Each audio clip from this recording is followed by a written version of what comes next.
guys can come around this way.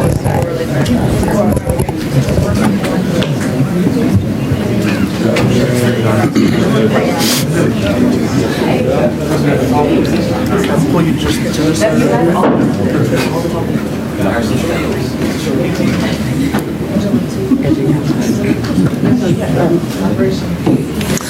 Well, good morning, everyone. Thank you for joining us today as we wrap up an historic Democratic National Convention hosted in the greatest freaking city in the world, the city of Chicago. First of all, and most important, I want to thank every single City Chicago worker, the workers who spent months preparing and executing the best political convention that this country has ever seen. I especially want to thank Superintendent Larry Snelly and the thousands of rank and file officers of the Chicago Police Department for doing what they have purpose to do, and that's to keep everyone safe throughout the convention and protecting our guests, the protesters, and everyone's constitutional rights, and of course, our neighborhoods.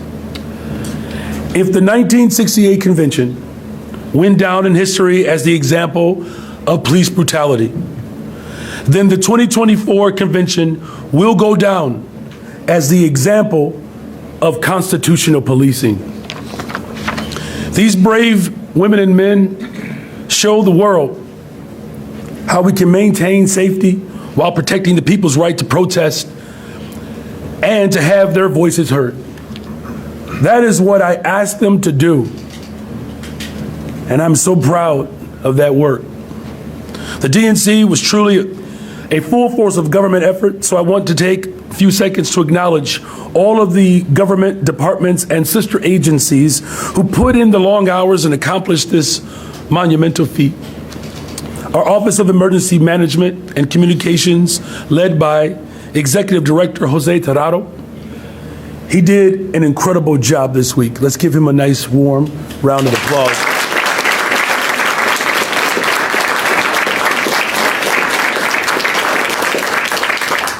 They kept a regular and disciplined information flow, anticipated problems before they arose, and dealt with the molehills before they became mountains.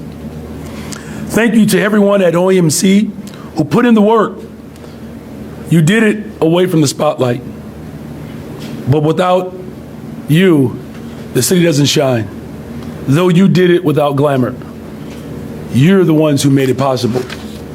We want to thank our Chicago Fire Department, particularly the leadership of Commissioner Annette Nance Holt. The months of preparation that went into this is truly an incredible testament to the spirit of our city. We are the city that works, and we work because of our working people.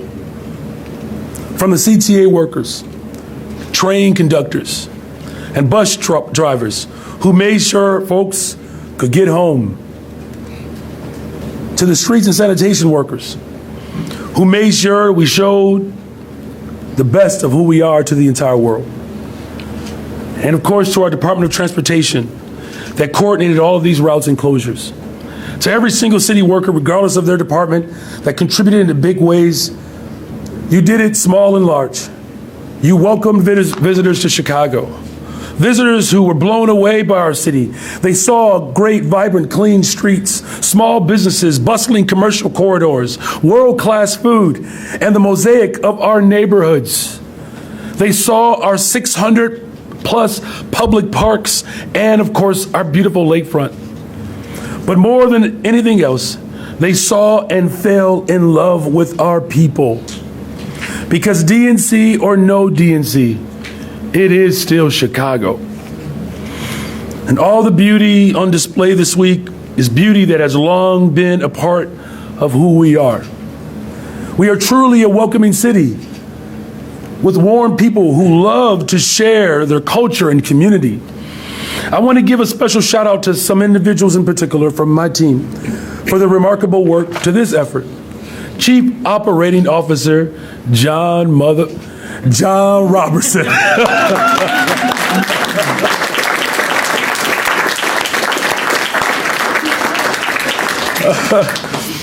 Had y'all for a minute there, huh? To our Deputy Mayor of Infrastructure, Lori Lipson.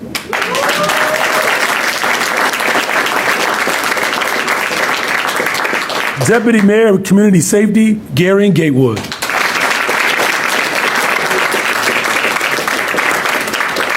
And to the person that makes sure that this corporate is always protected, our corporate counsel, Mary Richardson Lowry.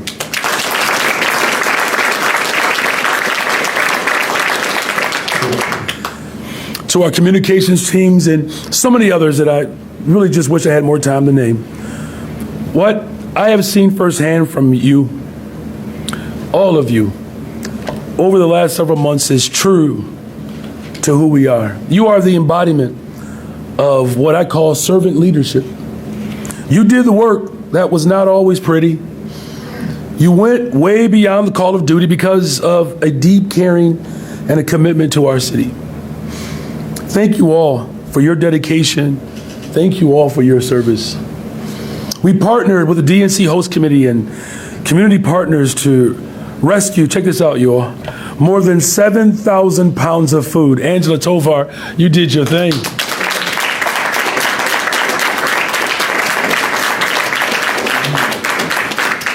That translates to thousands of meals for food for people who are food insecure. The best part, every single meal stayed right here. It stayed right here in Chicago. It went to Chicagoans. So I want to thank the DNC Host Committee, Secret Service, and all of our state and federal partners. This was truly a team effort, and I'm extremely grateful for all of you all's contributions. Thank you to the hard work and to the working families in the near West Side who welcome visitors in their community. The near West Side, I know it was a tough few days for you all, but you all showed out. You all represented Chicago so well because, you know, the West Side is still the best side. I'm honored and humbled to be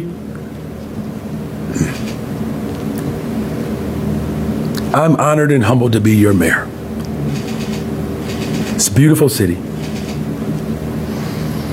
Grateful that all the delegates around the world got a chance to get a real taste and experience of Chicago, the place that we call home.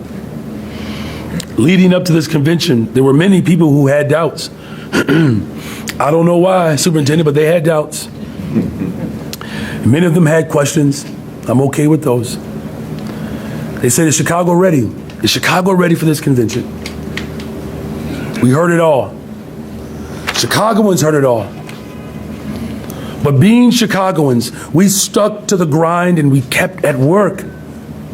And today, after pulling off the best convention this country has ever seen, not only can we claim that we are the best freaking city in the world, we also get to claim in a very emphatic way. In the words of Skytown's own Angel Reese, what they gonna say now? What they gonna say now? Every Chicagoan today should feel proud. Newspapers around the world are writing about an historic convention in a historic city that nominated a black woman of Asian descent to the highest position in the land. We hosted a sitting president, 2 former presidents, as well as countless governors, senators, union leaders, faith leaders, working class delegates. We hosted the complexity of our democracy.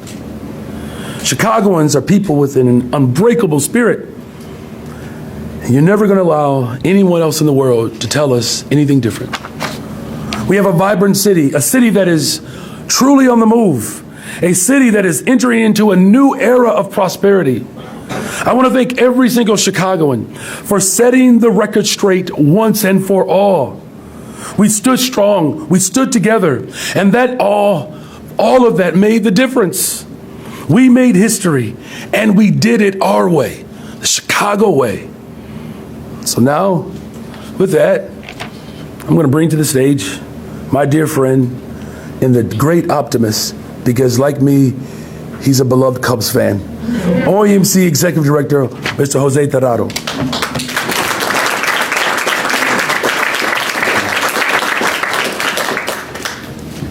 Thank you, Mayor.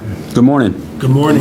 My name is Jose Tirado. I'm the Executive Director of the Office of Emergency Management and Communications for the great city of Chicago. For more than a year, OMC has coordinated with the Secret Service, the Chicago Police Department, the Chicago Fire Department, and the city agencies, as well as other partners and convention organizers, to ensure the safety of all residents, visitors, and delegates for the Democratic National Convention. I want to take this opportunity to thank my staff at OMC and all of our partners who have been part of this great mission. I want to thank our 911 call takers and dispatchers, the emergency management team, the Traffic Management Authority, our 311 call takers, our OMC operations centers, our OMC communications team, and the more than 40 agencies and partners represented in the Emergency Operations Center. I also want to acknowledge the outstanding coordination and communication amongst all our agencies to ensure the safety of this event. I am proud to have worked with this team throughout the past year, and I am grateful for their partnership. And with that, I'll turn it over to Superintendent Larry Snelly.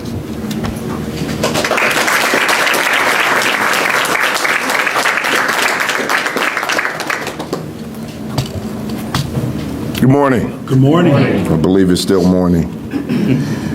First of all, let me say thank you to Executive Director Jose Tirado for the great work that OEMC did. I have to thank the entire team over there. There are a lot of things that have happened behind the scenes and people that you have not seen who help bring this together. So it wasn't just one entity. It was the entire city coming together and all of those people who had a vested interest in making sure that the city was safe. I definitely like to thank members of the mayor's team where we had constant communication. Mary, thank you. The legal advice between you and CPD has been excellent in helping us get through this. Christina, just the constant communication about what's going on and just keeping the mayor abreast of it. John, we went to school close together, but we won't talk about that. We'll talk about that a little later. But just from the very beginning, all the work that you put into it. Gary, an excellent partner, out there with making sure that our communities are safe. And Lori on the end over there, hanging out in the park, making sure that everybody had their First Amendment rights heard. So I know that had to be challenging, but you pulled it off. So, and just to the entire team, I'd like to thank the mayor for trusting me enough to choose me to be in charge of a department that I love, of members that I admire and love. I've been doing this job for 32 years. Just such a great honor to be here. So I'd like to thank you, Mayor, for that. Just great work being done. At some point, I'm going to introduce my leadership team because without them, I'm just telling you right now, this could not have been done. So what I'd like to talk about is the end of the DNC in the week, starting on the 19th, ending on the 22nd, which was yesterday. And one of the things that we talked about was keeping the entire city safe, not just the areas around the DNC. Since the start of it, from the 19th to the 22nd, all of our districts had plans in place to make sure that we kept the city safe and secure. And I just want to talk about a few numbers when we compare the same numbers of the same period of time last year. From that Monday to Thursday last year, we saw a 26% reduction in shootings, a 31% reduction in homicides. We also saw a 54% reduction in robberies. We've seen a reduction in over 300 robberies just in that time period. 35% reduction in vehicular hijackings and a 47% reduction in motor vehicle thefts. Now, although those are reductions, we still have work to do. But it just goes to show the work that was still going on in our districts and around the city while our other officers went down to protect people's First Amendment rights and protect the city as a whole. I can't say enough about our partners at the Secret Service, just the constant communication. They've just been great partners. And Derek, the best hair on the planet. I want to recount. He was out there with us yesterday. Joe Heffernan out there every single day. Jeff Burnside, just great partners. Can't say enough about the work that they did. Again, the Chicago Fire Department, been partners with us. I mean, it's just amazing. The partnership there is amazing.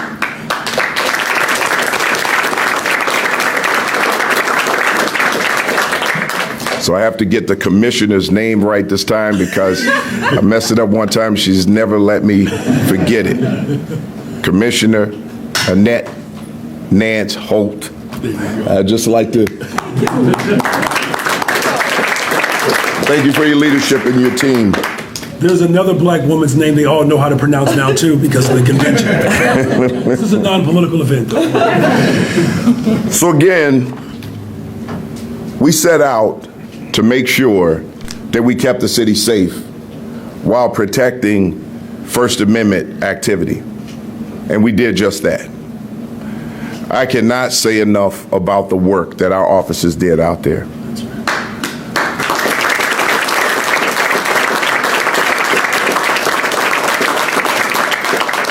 We sat and we watched these officers go through it. We saw people yelling in their faces, yelling obscenities, and they maintained their cool throughout. They didn't take the bait. So as a result of it, you didn't see the activity that people expected to see. So again, please, can we stop talking about 1968? 2024, it's a new standard. And the men and women of the Chicago Police Department set that new standard out in the field. And I just could not be more proud of those men and women and the work that they put into this, making sure that the city was safe. As a result of everything that occurred out there, there were a total of 74 arrests that were around protest situations. In that, we had 4 people go to hospital, and that was for medication problems. Someone complained of chest pains. And then there were 3 other incidents where someone complained of some type of injury. There was an injury to a finger and pain to a knee, and they were treated and released. We had a few officers who were injured, and those officers refused medical attention because they did not want to leave their fellow officers out there alone. They wanted to stay with their fellow officers to make sure that they were safe. So as a result, with no one being injured, no one being hurt, it tells you how truly effective the approach was and the training was that we started over a year ago. But let me talk a little bit about my leadership team. These people were out there. This was a top-down effort. Without this leadership team up here right now, this could not have been possible. These chiefs were boots on the ground, and they were out there. Because if we expect the men and women of this department to go out there and police the way we expect them to police, we should be out there with them, making sure that we are serving as support. So, our overall incident commander, Chief Dwayne DeVries, just the work that he put into preparing for this. I know I started it. I had the Bureau of Counterterrorism before I appointed him to that position, and he stepped in, couldn't ask for a better person to step in and take over that. I'd also like to thank Deputy Chief Jill Stevens, who was working with him on this, and Deputy Chief Chris Papaioannou. Chief John Hine, the Chief of Patrol, what can I say? This man knows every protester on the planet. I think someone was here from Norway. He knew that guy too. That's how I met him. But his ability to communicate with people and communicate with people and talk to them about how we need them to perform so that everyone is safe. Just cannot say enough about the work that he did out there, and both of them stood arm in arm, shoulder to shoulder with the officers out in the field. Chief Antoinette City, our chief of detectives. I mean, I can't say enough about the work that she's doing over there, solving crimes, closing out homicides, and professionalizing the unit in a way that we haven't seen. Making sure that detectives have tools to get their jobs done quicker. Just an excellent job.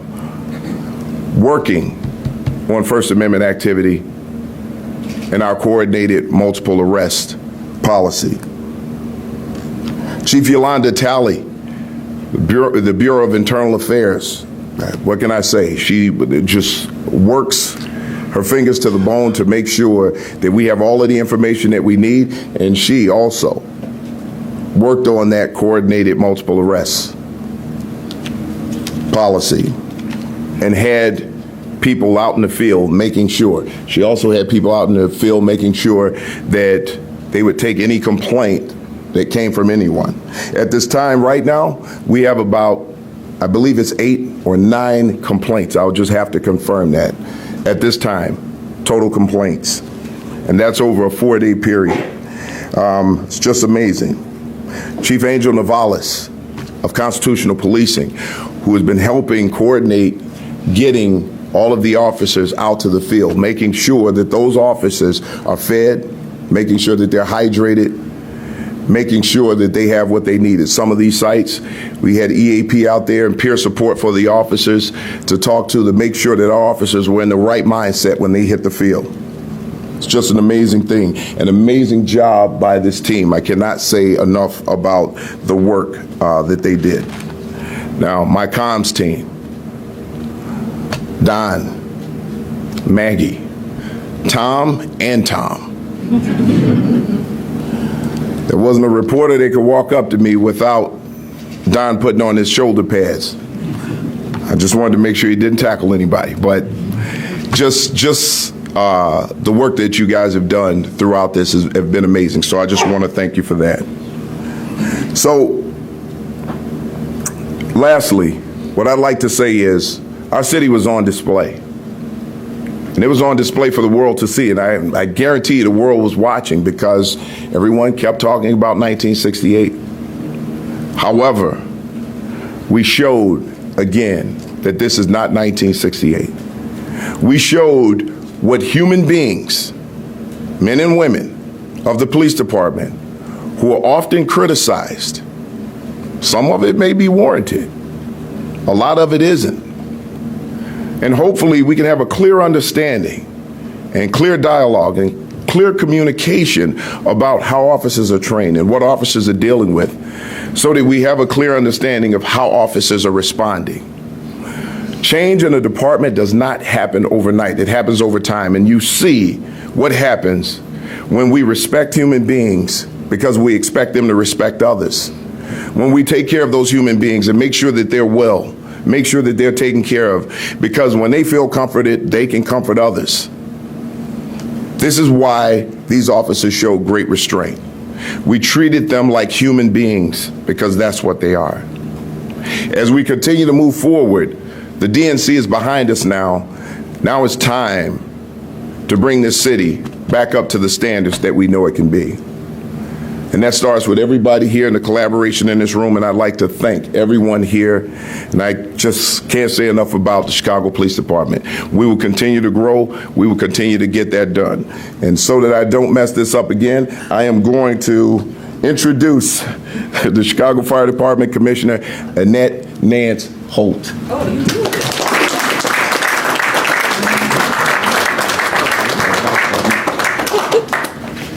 Good morning. Good morning. Let me say a special thank you to Superintendent Snelling and to Jose Tirado. We worked together very closely throughout the year.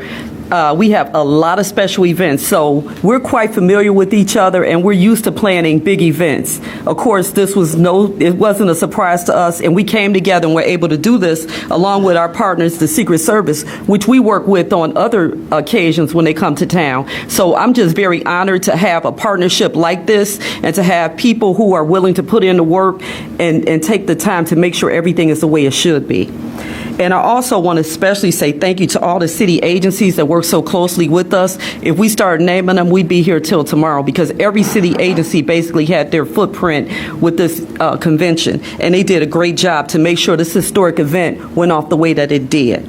I want to say our planning and passion and commitment, it paid off. This took a lot of planning, a lot of tabletops, a lot of drills, a lot of manpower, a lot of thinking, a lot of rethinking, a lot of paper in the garbage can, because it just didn't plan out the way we wanted. But I want to start by thanking my command staff, because I'm going to tell you, being a leader without a great command staff like I have, it just couldn't happen. And I tell you, I have the best. I have Mary Sheridan, who rolled with me every day, wherever we had to go, to make sure everything was going the way it should be. Deputy Fire Commissioner Mark Furman, he runs the whole city's operation, fire and EMS, a phenomenal man who, he had a board over there in his office. Every time I go there, the board would change. I mean, we were like, what now? He would think of other things along with his team that we needed to address to make sure we were successful in this. Also to Chief Cynthia Herring, she's the Fire Prevention Bureau, which was over all the venues. They had quite a challenge, but they did a great job in what they did. Also, Chief Hillmold, who was over at operations, he was moving our strike teams, our task force in place to support CPD. Phenomenal. Chief Keller, who was over logistics and our task teams, he actually was responsible for logistics. Logistics made sure all our members were transported, fed, all their needs were met, water, whatever they needed, even down to porta potties. Everything worked out great with this partnership. Also, Assistant Deputy Fire Commissioner Hernandez, who's back here, who is over EMS, Emergency Medical Services. He made sure all of his paramedics, all the paramedics were in place, and they had everything that they needed. Another lift, and we still continue to serve the entire city without anybody suffering any delays. And especially to District Chief, Deputy District Chief, he thinks he's getting a promotion, I think. Yeah. Francisco Velez, let me tell you, everybody will tell you, anything go to Frank. We had all types of things popping up. Frank made sure it happened right away. Invaluable partnerships with all the different agencies. If you ask anybody about Frank, Frank gets it done. And then the only thing, I didn't name everybody, and I don't want to offend people, but to my men and women of the Greater Chicago Fire Department, my firefighters and paramedics, they did everything to make sure this was a success. I actually visited them last night over by the United Center, and I said, how are you guys? They said, we're tired, but we're honored to be here. This is such a historic event. I was just like, oh my God, that just made me feel so good. They were determined to make this a success. So I just want to say thank you to everybody who was integral to this. If I missed them, I'll catch up with them with a memo when I get back and get some sleep. But I would like to now introduce Jeff Burnside, the U.S. Secret Service Coordinator. Thank you.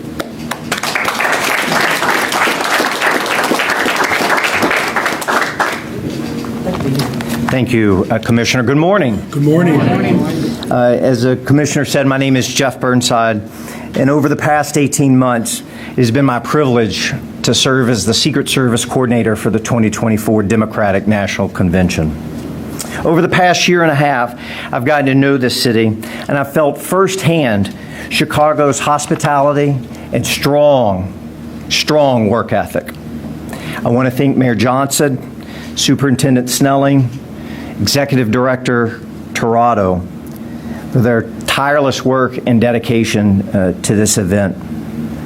I'd also like to thank the men and women of the Chicago Police Department, the Chicago Fire Department, OEMC, and the Secret Service's Chicago Field Office for their dedication to ensuring that this event was a success. There are countless others across numerous agencies that you've heard today that I'd like to thank for their efforts ensuring public safety and security for this convention. It's too numerous to name. As you've heard, every city agency was involved in the preparation for this event, and I'm personally very grateful for that. I'd like to take just a minute, though, to especially thank Chief Dwayne DeVries from the Chicago Police Department, the chief of the Counterterrorism Bureau, who served as the incident commander for the Chicago Police Department for this National Special Security event. I can tell you that there's not one person in the Chicago Police Department that's worked harder at this effort over the last 18 months than Chief DeVries, and I really appreciate his leadership, his knowledge, his skills, and his abilities that we're able to apply to our security plan to ensure the safety, as the mayor said, not only for everyone attending the convention, but the nearly 2.7 million residents of the city of Chicago. It is not a small undertaking, and Chief, I just want you to know it didn't go unnoticed or unappreciated. Thank you. This process began 18 months ago, and as a group, we had numerous planning meetings, development meetings, community outreach to include door-to-door canvassing on 2 different occasions to engage with businesses and residents. We also held numerous follow-up meetings with community groups and leaders to ensure that the public understood what they could expect. It's that communication, along with the hard work of our law enforcement partners, that helped make this National Special Security event a tremendous success. Putting on an NSSE, as you saw, is a tremendous undertaking, and the Secret Service could not ask for better partners and a more professional group of dedicated public servants than your law enforcement and public safety community here in the great city of Chicago. Again, it's been my honor and privilege to have had the opportunity to work with this group of individuals. The law enforcement and public safety community in Chicago is second to none, and their residents in the city of Chicago should be proud of that. Now I'd like to introduce the Deputy Special Agent in charge of the Secret Service Chicago Field Office, Derek Meyer.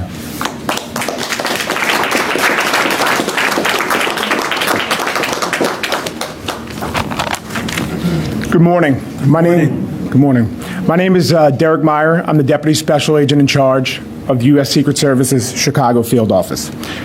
I've been in Chicago for the past 6 years, and it is my home. During the past year of planning for the Democratic National Convention, and in the past week especially, I could not have been prouder of this world-class city. I want to thank you, Mayor Johnson. I also want to thank you, Superintendent Snelling. I've been in law enforcement for 24 years. I've traveled the world, and I've lived in cities all over the country. I have never seen anyone better than you.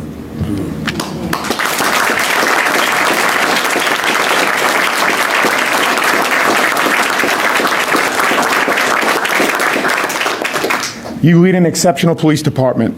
I want to thank everyone in the Chicago Police Department, along with OEMC Director Jose Tirado. I also want to thank all of our federal, state, and local partners who contributed to the success of the last week. I also want to thank Chicago Police Chief of Counterterrorism, Dwayne DeVries. I couldn't ask for a better friend or partner to go through this. I want to thank Glenn Brooks, the Director of Community Policing for the Chicago Police Department. And I want to recognize Joel Heffernan, the Assistant Special Agent in charge of the Chicago Field Office, who was involved with every aspect of the planning of the Democratic National Convention. This week, he was out in front of the lines this week, along with the CPD partners, talking to the protesters and out there in force. I always say that the Chicago Field Office is a family, and the people we work with at times like this are part of our family. But I want to thank the men and the women of the Chicago Field Office for all of their extra hard work during the build-up for the DNC. The Chicago Field Office is also responsible for the states of Wisconsin and Indiana. This year, in addition to being a hotbed for campaign stops, the Chicago Field Office was also responsible for overseeing the Republican National Convention. That's a huge amount of work, and our team excelled to the challenge. I could not be prouder of them. I have been saying for most of the past year that the city of Chicago is a pro when it comes to putting on large-scale events. Lollapalooza, the Chicago Marathon, NASCAR, and now we can add the 2024 Democratic National Convention to that list. Thank you.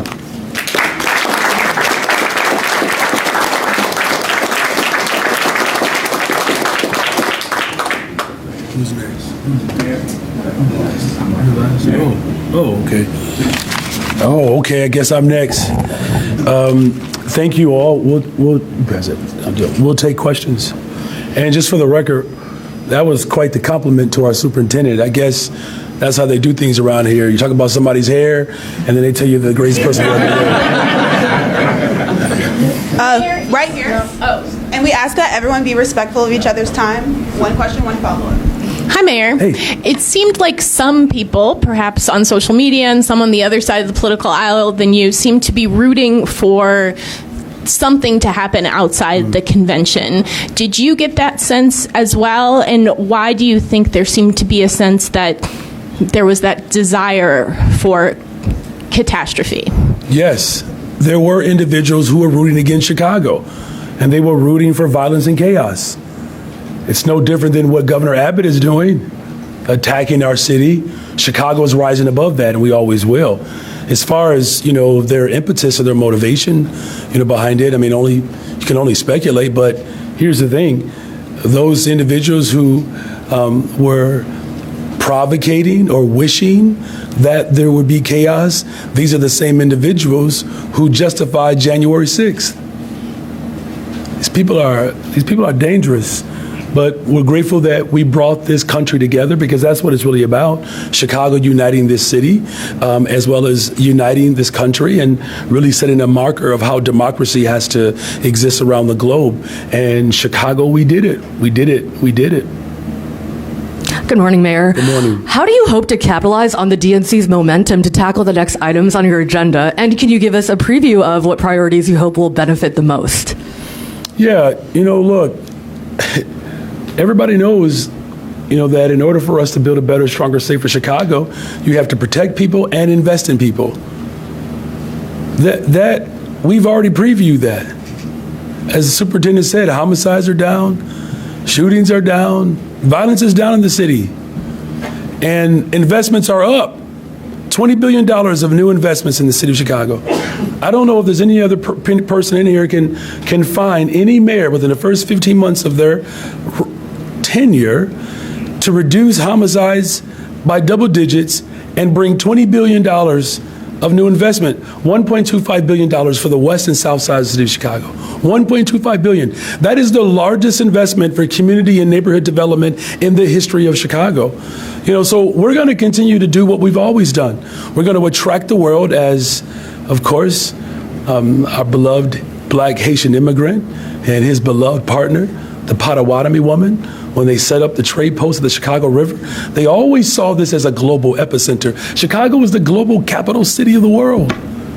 So I don't know if that means we get more revenue from the rest of the world, but it sure looks like it. That's the last part of your question. Yes, there's going to be benefits. Yes, absolutely. And we're already seeing the return on those investments.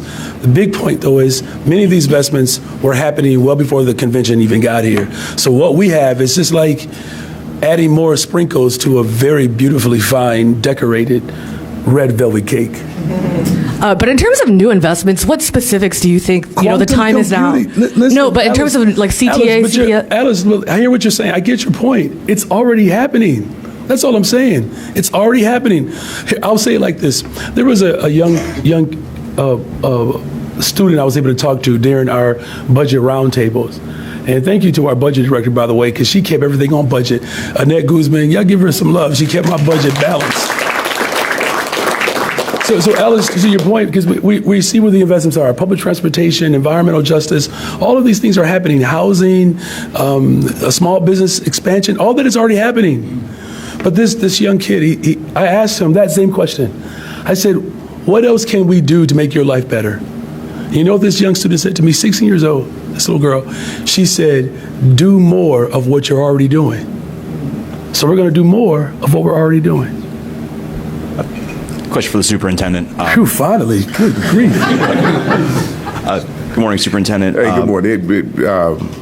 one moment before because I kick myself if I left up here and I didn't speak about Director Glenn Brooks from Community Policing, who has been out there for every single protest and communicating back and forth, just the work that he does out there.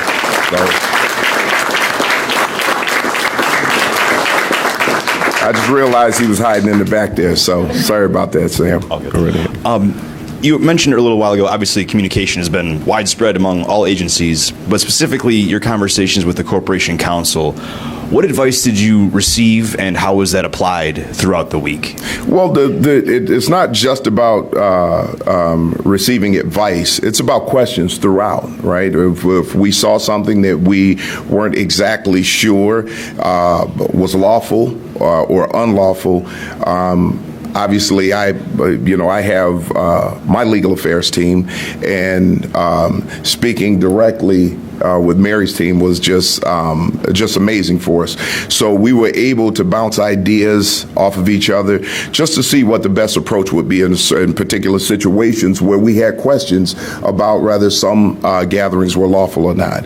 So it was. I just can't talk enough about that communication, and it helped us out a lot.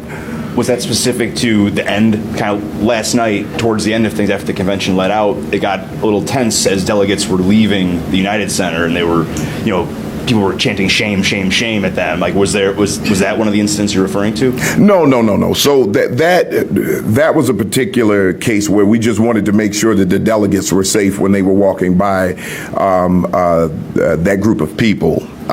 Because they lingered, most people had left, they lingered around. We just wanted to make sure that there was no violence that occurred and that those delegates were safe as they were traveling toward public transportation. But it's other things, just about gatherings in the park, speakers, things of that nature. Superintendent, the tense moments at the protest last night, I wanted to ask about that. We heard a dispersal order, there was contact between police and protesters, and then later on when the delegates were walking by, there were no officers to be seen. Can you just explain what happened there and what police did to diffuse the situation? Well, we diffused that situation by this, and I just want to let everybody know in the room, and I'm not going to call them media, or members of the media. I will say they had press passes. And those individuals would not move. If you walk by there were more people out there with press passes than there were protesters.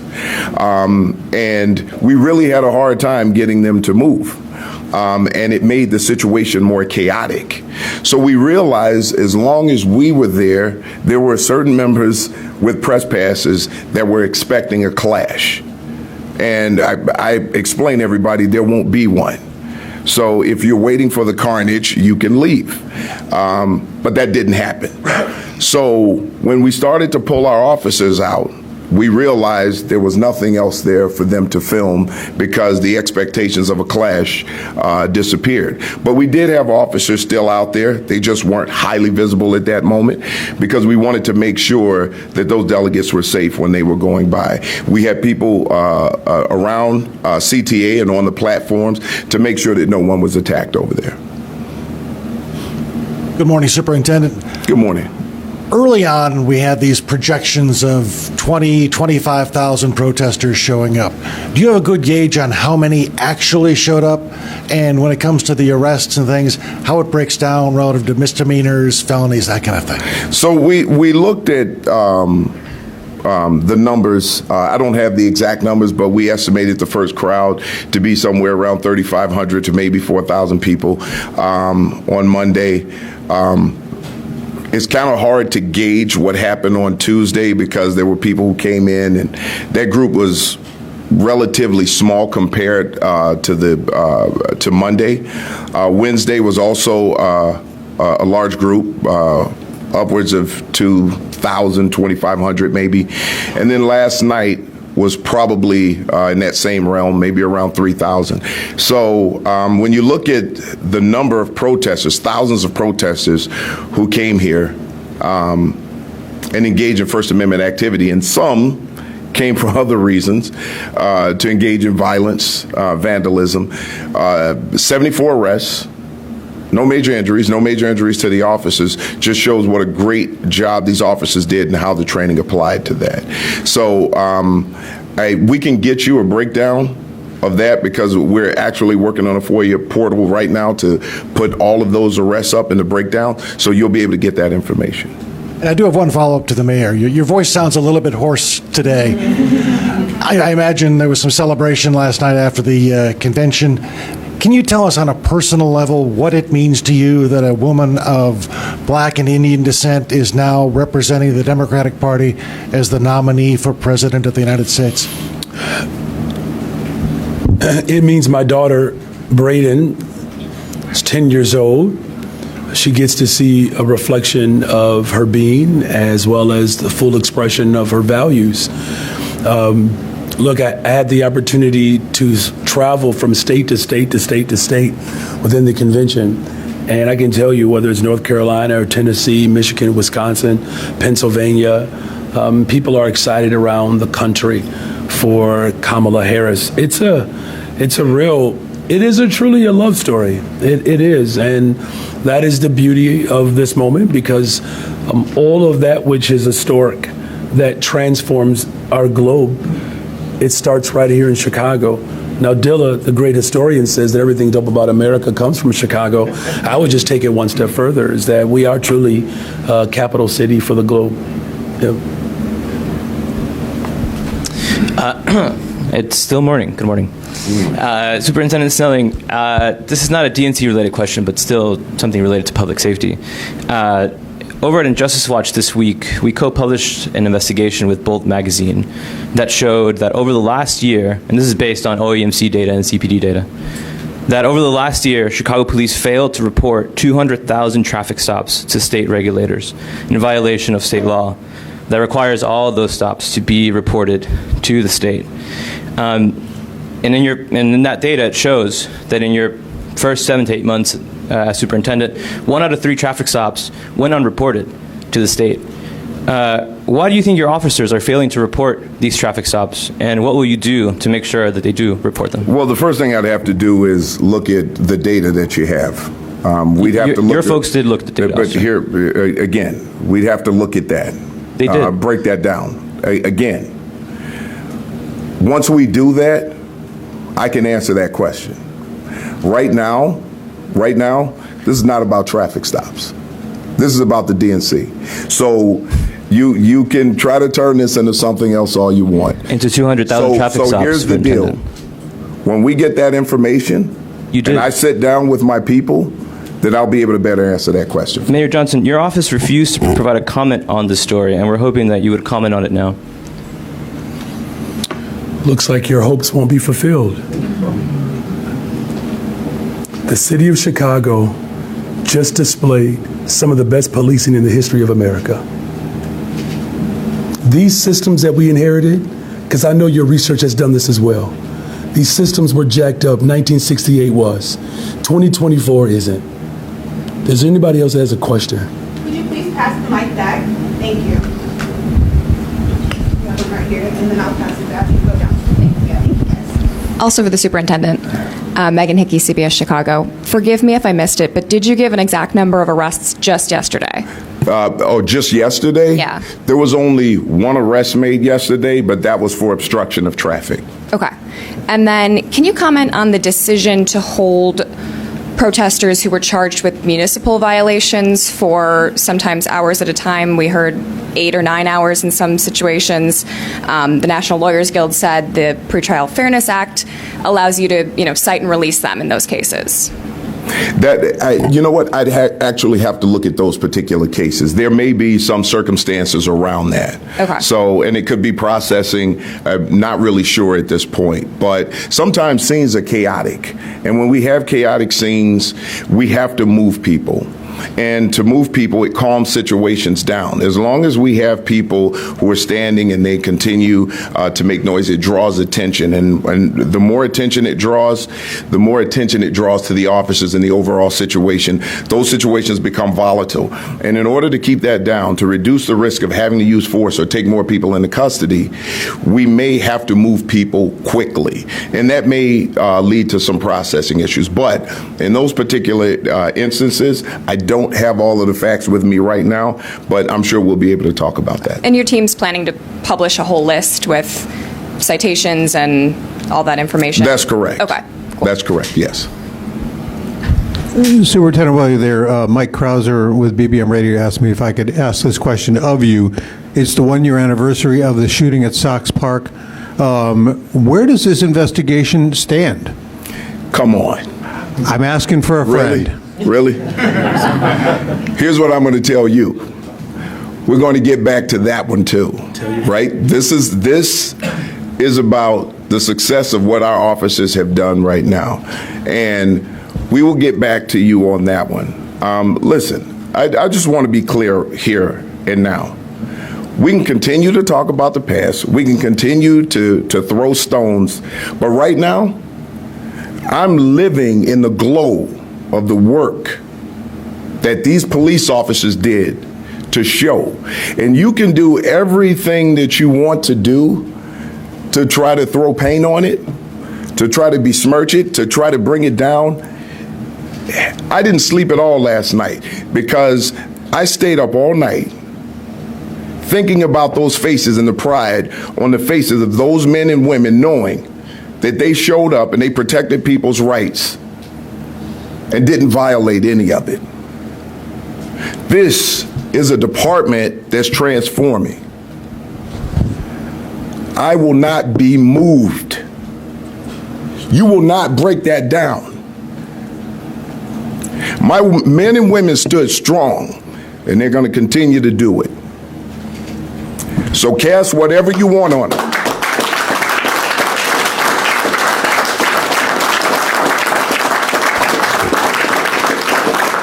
They protected this city, and they're going to continue to do it. And there isn't a traffic stop in the world that's going to change that. These individuals are working, they're being trained, they're being developed. And as we move, you will see this department continue to grow, and you will see it improve. You will see our relationships with community and community members improve. It has already started.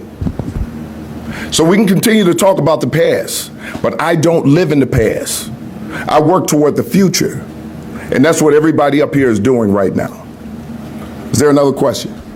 Well, the question that I had, or my story, was for the mayor. And Mayor, you kind of reflected a little bit on how the convention went. I guess the first half of the question is, on a political side, obviously you were there, I assume, every night. How are you feeling about Kamala Harris and how this positions the Democratic Party going forward? Well, that's a very healthy question. It's a vibrant one, in fact. The American people need government to work, not bicker, not attack. And what the world experienced, what the people of America experienced, was a disciplined, balanced presentation from the wide range of political views. I mean, Republicans spoke at our convention. The delegates of this convention, the most diverse delegation in the history, from our individuals with disabilities to a Native American caucus, I believe the first time in the history of the DNC. And so I just think from a political context is that the strength of the globe, it really is contingent upon our democracy in this experience here thriving, I should say. So I hope that it gets at it. It's as a social studies teacher, I wish I was starting school on Monday. I mean, this is how the first day of school would start for me, which I'm really proud of my son who happens to be taking AP government. Good luck, son. But yeah, it's just politically, I mean, it's just one of those things that I think all of us in this room, I say this with a great deal of humility, we will be primary sources one day to some college kid 20, 30 years from now. Well, at least some of us will be, that will come and ask us, what that moment was like and what it felt like and how it shifted to the trajectory of America. I mean, this is the party, the only party, by the way, which the city of Chicago led. It's the only party that condemned terrorism and has called for the immediate release of hostages and for a ceasefire permanently. That really sums it up, that all of our interests can live in a space that we call America. What a beautiful story. Have fun, social studies teachers. Again, the other side, I guess, Matt, was more on, in many ways, this convention was putting Chicago's reputation sort of on the line. The way things were handled, that was all talked about earlier. What do you think this does to Chicago's reputation, and what are you hearing from people that you spoke to about how they viewed Chicago compared to perhaps the reputation they thought coming in? Yeah, okay, I get it. That's a really good question. Look, I think for Chicagoans, there's a sense of pride that we have. When people underestimate us, you have to understand who's on this stage, y'all. Like, we're not just like government officials. We're fathers, mothers, aunts, cousins. Like our family, look us in the eyes every single day to make sure that we're okay. I know that's true. And this stage and workers all over the city have the same experience. Whether you're getting ready to go out and drive a bus or put together a lesson plan or provide child care services or to show up at a police district or, a firehouse, wherever you are, street sanitation, garbage truck, people look us in the face every single morning and we go out and we do the thing, right? And so what the reputation that Chicago has had from Chicagoans, all it allowed us to do is to look each other in the face like we always do and say, get back out there and do it again. Now, as far as the world is concerned, yeah, look, I think it's pretty clear people fell back in love with Chicago. They fell back in love with Chicago. I keep telling you, this is the great love story. The probability of Jean-Baptiste Point du Sable and Kitty Waha meeting from different parts of the world. And now the city of Chicago is at the center of it. Carnegie Steel, the working man woman's car was built here. Electricity came to life. Quantum computing, a new form of technology that's going to revolutionize how we deal with traffic issues or Alzheimer's. That's happening in Chicago. So, we're going to have to build more affordable housing because more people are coming. Mayor, kind of as a follow-up to that, I mean, to what extent did you feel personally, like your reputation, maybe not on the line is too strong, but you were certainly under the microscope, freshman mayor inheriting this DNC has to put on the party. To the extent that maybe that pressure is off, what do you hope that means for the rest of your term? Yeah, well, I don't know about the pressure being off, right? I mean, we have a school district that is still woefully underfunded. You know what I mean? Like, you have to keep in mind, my chief of staff, I think 90% of our conversations were about next week. I mean, like, we're living in the future. That sounds strange, doesn't it? Let's start over. I don't want to say it like that. We are preparing for the future every day. And, I think the pressure that we feel on an everyday basis to make sure that we're picking up trash on time, that we're keeping communities safe, that we're putting fires out or EMTs showing up to save a life. That pressure didn't go away, did it? I mean, no one up here is like saying we're so relieved now we could just go take a vacation. In fact, no one is getting approved for vacation for another 2 weeks. But I think to your point, though, about being a rookie mayor and being under the microscope, son of a pastor with no political ties, none. My first political encounter, my political mentor is Senate President Don Harmon. invited me into his space, didn't know me from anyone. And you rise up from the ranks of a middle school teacher, just an everyday person trying to get by, to become mayor of the greatest city in the world. That microscope is really the microscope on what every black and brown boy should experience and dream of. That microscope, I got you. I just want to make sure I bring this point home, that microscope is for the little brown girl who is first generation, who just got here because you had a tyrant at the border, tried to exploit, and now she's learning another language and is falling in love with the city of Chicago. That's the microscope.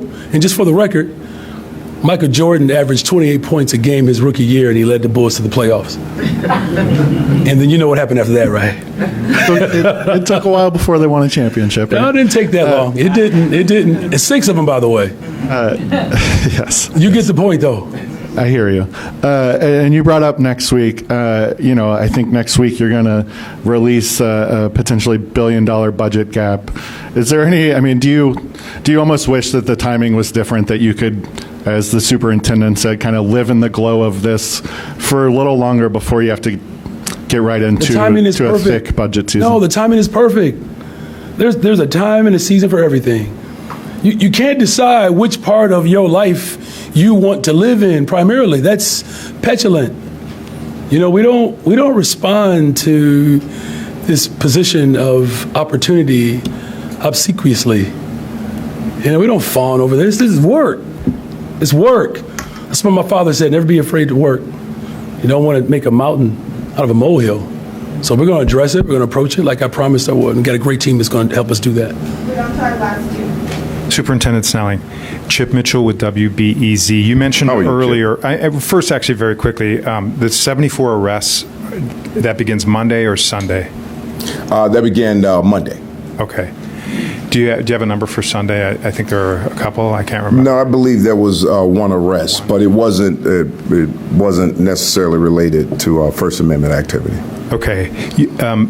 So the question I want to ask I have this instrument here, so I can actually read it back to you. You said earlier today, the DNC is behind us. Now it's time to bring the city back up to the standards that we know it can be. What standards did you have in mind? Well, we have to continue to bring crime down. Things are trending, but we have to continue to bring crime down. Now, in order to do that, we have to build relationships, and that's reforming our department. Right now, we're under consent decree, and we want to make sure that we're working on that consent decree. We're coming into compliance with the standards of the consent decree. I'm in constant contact with the IMT, the independent monitoring team, and everyone else who's involved. I just want to make sure that we're looking at everything that within the department where there are mistakes that have been made, to take corrective actions on those mistakes. Now, we've seen what great training and tools and preparedness can do for these officers when we give them the right training, the right direction, and the right leadership. That's what's important here. We can talk about numbers. People can sit and look at data. Data doesn't tell you everything. We have to look at everything, on that micro level. And as long as we're doing that, we'll just continue to develop and we'll continue to grow the department. And that's what it's about. So once we start doing those things, we can bring crime down simultaneously as we're doing it and develop those relationships in communities. Okay, thanks. Thank you, Chip. Anyone else? Okay, all right, thank you all. Is that everybody? Yes. Okay, thank you all very much. Thank you. In 2028? Hey, that sounds about right, doesn't it? Is that true? Thank you, Superintendent. Thank you, man. Appreciate you. You got your